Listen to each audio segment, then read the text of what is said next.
Assalamualaikum warahmatullahi wabarakatuh Anda semuanya. Waalaikumsalam warahmatullahi wabarakatuh.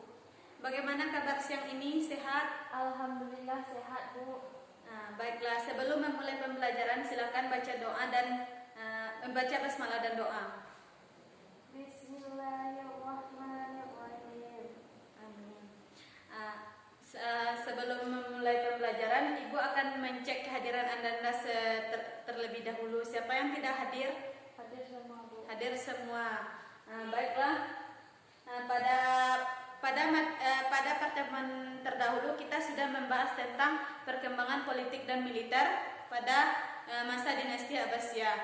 Jadi pada pertemuan kali ini kita akan membahas tentang perkembangan peradaban dan ilmu pengetahuan pada masa Daulah Bani Abbasiyah. Jadi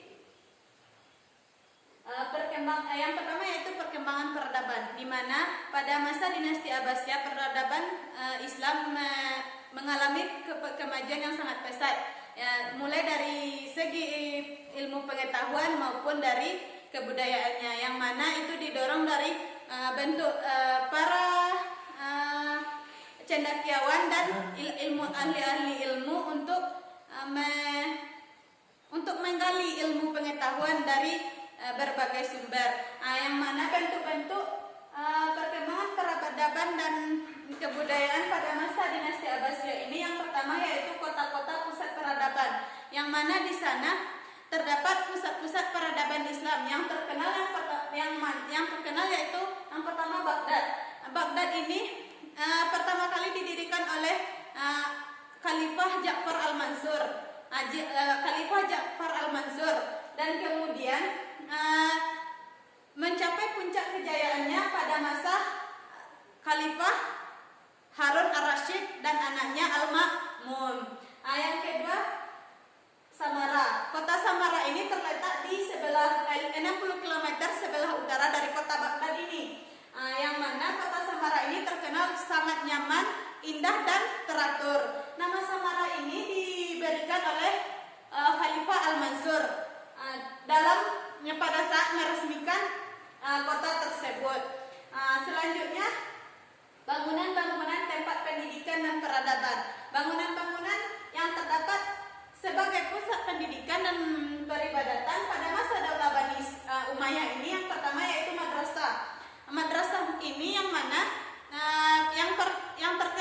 madrasah yang terkenal pada dinasti Abbasiyah ini, yang pertama yaitu Madrasah Al-Nizamiyah. Madrasah Nizamiyah ini didirikan oleh Nizam al-Mulk. Beliau seorang pada tahun 456 sampai 486 Hijriah, yang mana beliau merupakan seorang perdana menteri pada dinasti Abbasiyah ini. Yang selanjutnya Kutab. Kutab ini merupakan lembaga pendidikan tingkat dasar dan menengah, dan Kutab ini tersebar di kota-kota di Baghdad. Selanjutnya masjid. Masjid ini merupakan tempat pendidikan menengah ke atas atau pendidikan tinggi dan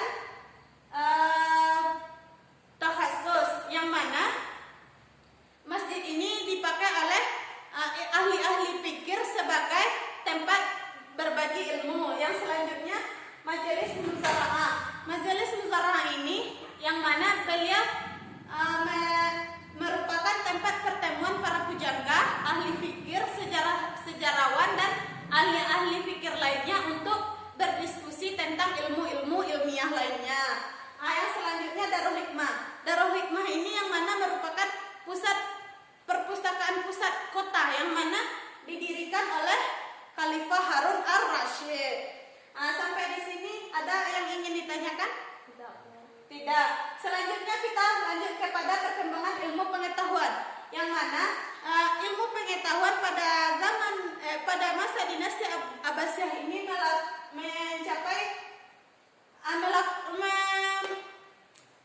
mengalami kemajuan yang sangat pesat, yang mana karena disebabkan oleh ijtihad dan semangat para ahli-ahli ilmu dalam mencari ilmu.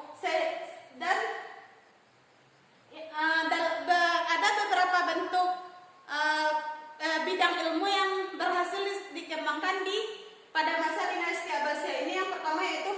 filsafat. Filsafat ini yang mana merupakan filsafat itu artinya proses berpikir atau berpikir mendalam. Yang mana tokoh-tokoh yang terkenal pada bidang filsafat ini yaitu yang bernama Al-Hindi, Al-Farabi, Ibnu Bayan dan Ibnu Sina. Selanjutnya kedokteran.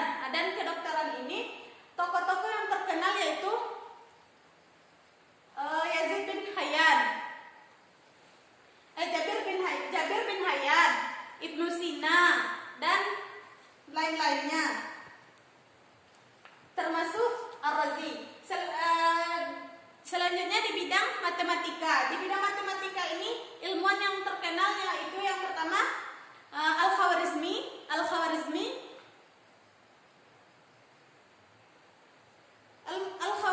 Umar Farukhan dan lain-lainnya. Dan selanjutnya astronomi. Astronomi ini yaitu bidang astronomi disebut juga dengan perbintangan atau atau ilmu falak ya.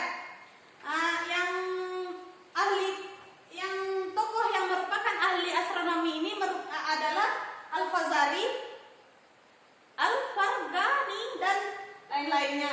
Dan selanjutnya seni ukir juga berkembang pada masa dinasti Abbasiyah ini, yang mana tokoh yang terkenal dalam bidang seni ukir ini yaitu Al-Badr dan Tarif.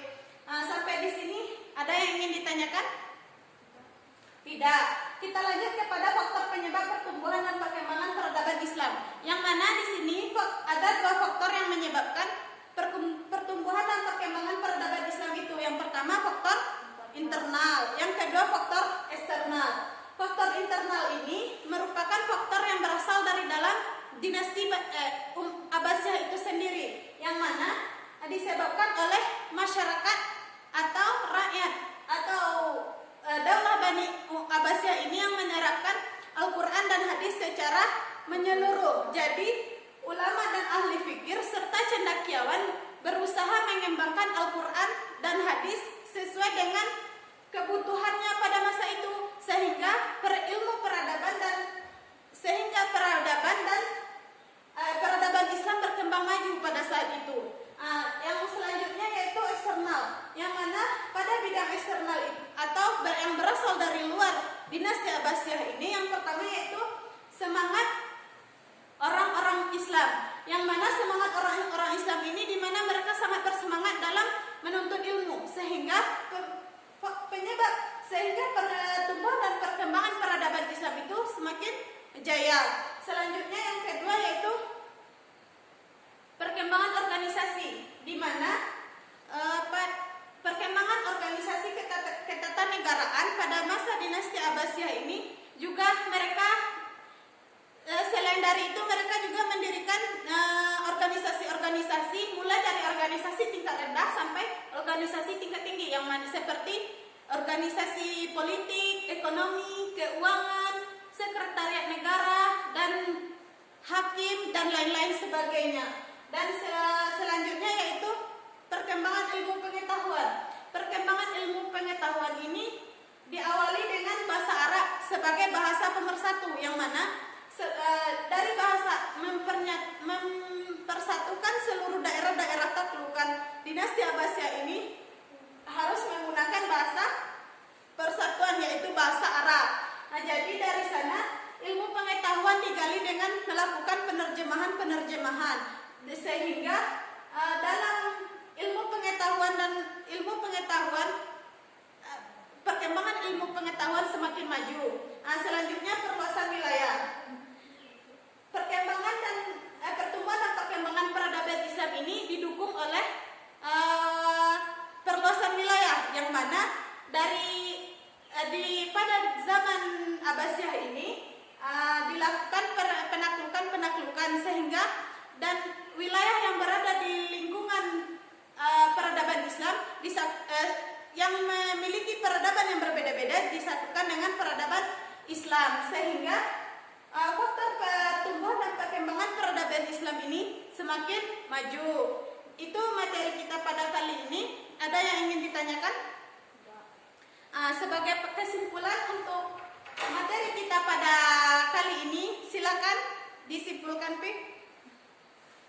Perkembangan peradaban dan ilmu pengetahuan pada masa Daulah Abbasiyah.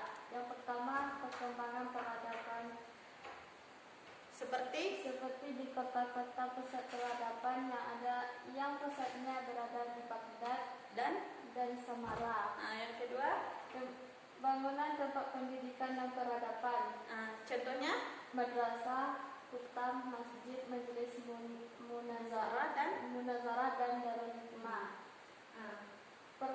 Yang kedua, perkembangan ilmu pengetahuan, contohnya filsafat, kedokteran, matematika, astronomi, dan seni ukir. Faktor penyebab pertumbuhan dan perkembangan peradaban Islam ada dua. Yang pertama, internal yang berasal dari dalam Daulah Abbasiyah itu sendiri. Yang kedua, eksternal yang berasal dari luar.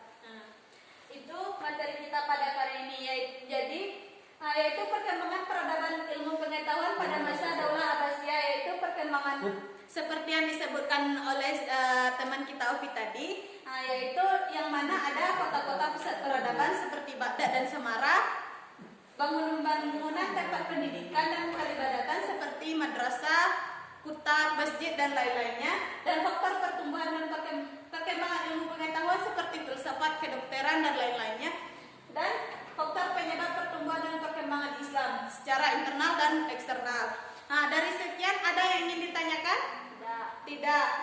Untuk materi kita pada pertemuan selanjutnya yaitu tentang perkembangan Daulah Umayyah di Andalusia. Jadi untuk itu Ibu harapkan Ananda membaca buku paket kita di rumah ya.